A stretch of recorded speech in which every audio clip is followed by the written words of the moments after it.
Hey, what's happening, family? It's your man, Mark Black. I wanted to do this brief video and we'll have a discussion in the chat. So make sure that you say what's up in there in the chat.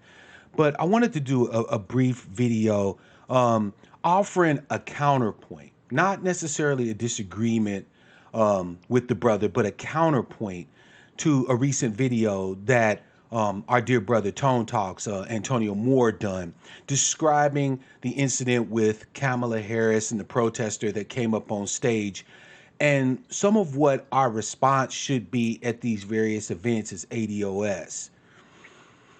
Our esteemed brother and ascended ancestor Martin Luther King stated that a riot is the language of the unheard, right? Frederick Douglass stated that those who desire change without agitation are like people who desire crops without rain. Now, I'm not advocating in any way for any type of violence, so I don't want this to be misconstrued as such. However, what I am saying is that to ask us as ADOS people to not be disruptive, to not be in your face, to basically be respectable, I think is a trend we don't want to start seeing, to be quite honest with you, right? I want to lay out a few points that clarify exactly why it is that I think that where we can be respectful, where we can have dialogue, we should do so. But we should also not disdain tactics that would be considered to be disruptive or disrespectful or whatever the case may be. The first point that I want to make is that our demand for this justice claim, right? Our advocacy for reparations is already in and of itself seen as an extremist position. Every poll that we've seen all throughout history, right, has shown that America in the main does not support us receiving our due, does not support our justice claim. And in point of fact, in very many circumstances, people will consider us to be a threat simply just because we exist, because we advocate for the return of the stolen wealth and resources that has been taken from us and denied us for 400 years and running at this point, right? Because of that in and of itself is a threat to the average American as well as to the political establishment. They've made it clear that they will do anything, say anything to deflect us, shunt us off, discredit us. We've been accused of being Russian bots. We've been accused of being in the pay of the Kremlin. We've been accused of being homophobic, transphobic, immigrant phobic, you name it.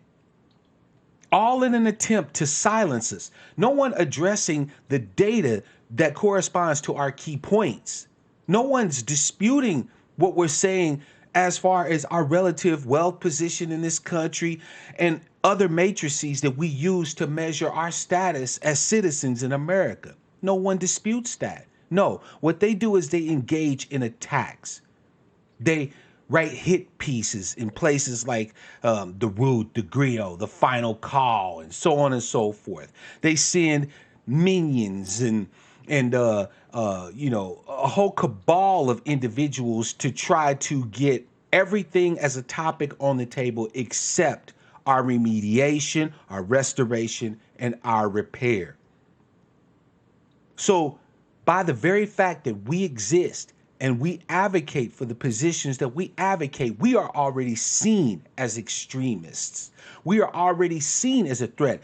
There, in my opinion, is no truly respectable way to advocate for this justice claim. No matter how erudite you might be, no matter how calm you might be, no matter how willing you are to reach out the hand of love, it doesn't matter. The position itself is considered the threat. regardless of whoever is holding it.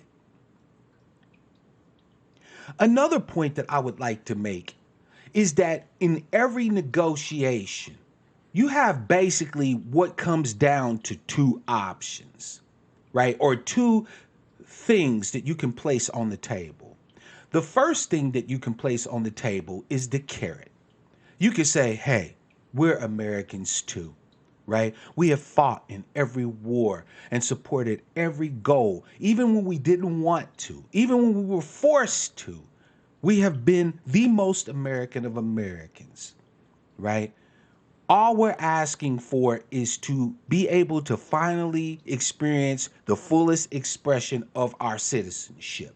We demand protection. We demand the return of the stolen resources, not because we hate America, but because we love America, right? You can be that person. You could be that guy, the carrot. Or if the carrot does not seem to be effective, you can offer the stick. You can say, my people will not go out without a fight. We will not go quietly into the night in 2053, right? You can be combative in your tone, aggressive in your language. You can stand strong on your square in your advocacy with signage, placards, bullhorns, even putting your body in the way of machinery to stop movements, and so on and so forth. The stick.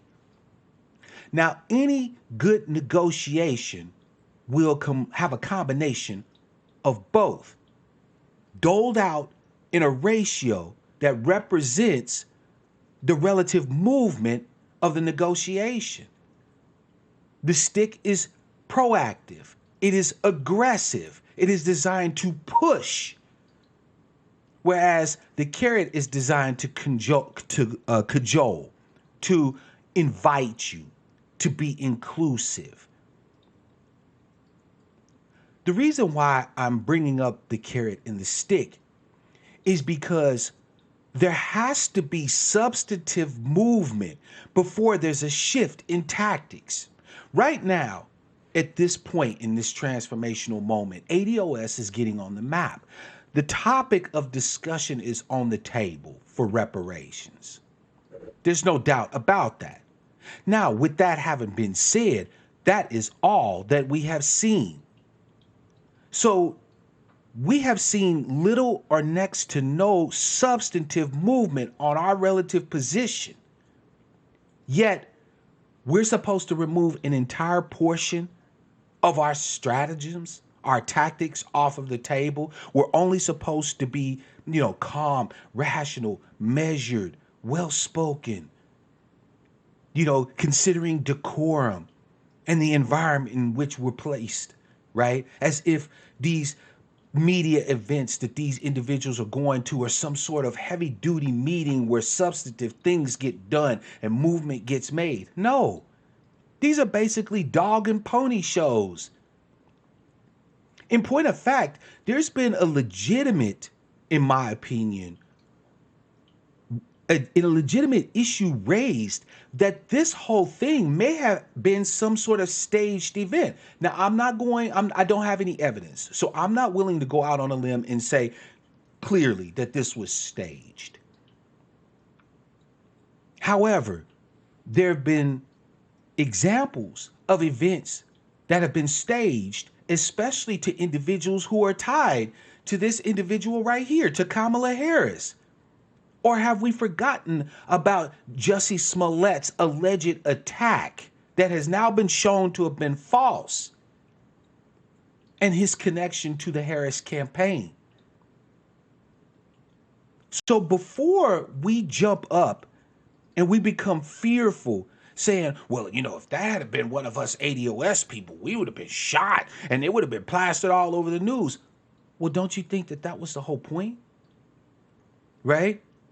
People are now not talking about Kamala Harris's position as a former AG of California, as a former prosecutor. People are not talking about the issues. People are talking about this attack or this potential threat that jumped up on stage.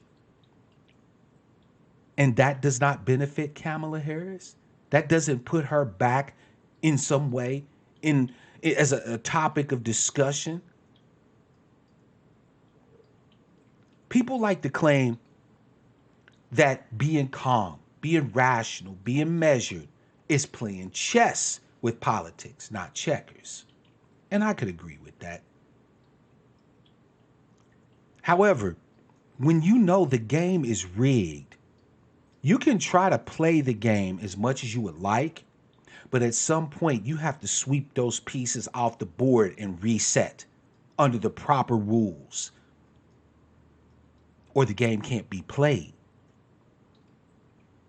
We all are well aware of the stratagems and tactics that the American government and other law enforcement jurisdictions have used to try to shunt off, deflect, blunt, and ultimately end any type of ADOS dissent in this country or demands for justice from this country.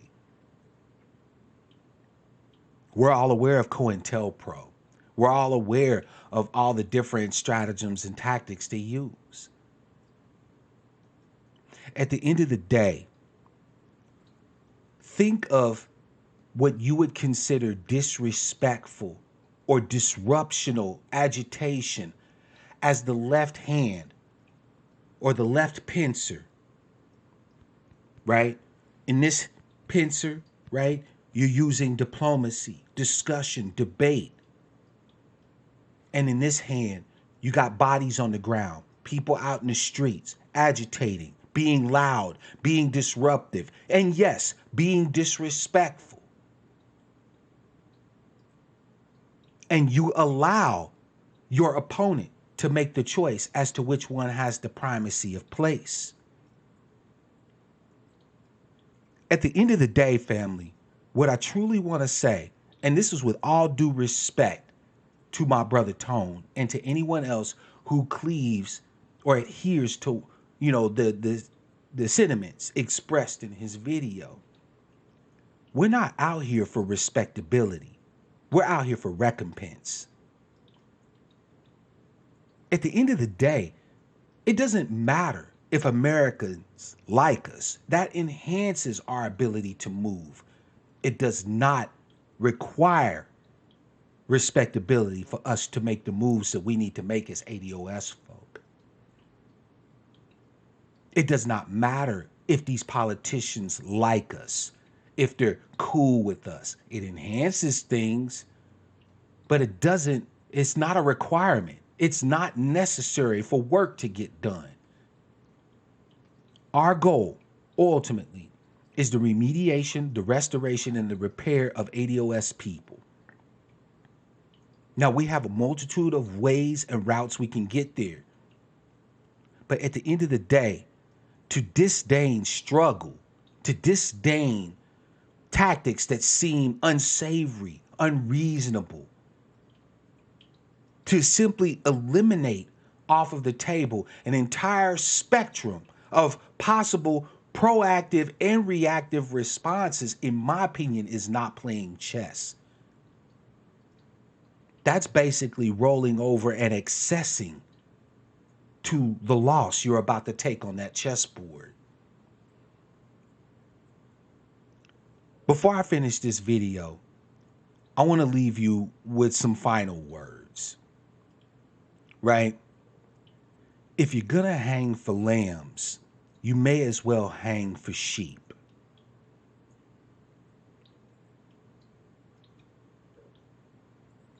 If you are already seen as threatening, if you are already seen as extremist, then whether or not you're extreme or not should be of very little, if any, importance in deciding what strategies and tactics that you embrace during this transformational moment. That's just my 2 cents, family. It's your man, Mark Black. Make sure to hit the like button or the hater button as you so choose. If you haven't done so, subscribe. Make sure you check the links in the description field. There's a lot of good resources there and links to also support my content. And until the next time I see you, I want to wish you all love, peace, prosperity, and power, real power to our people.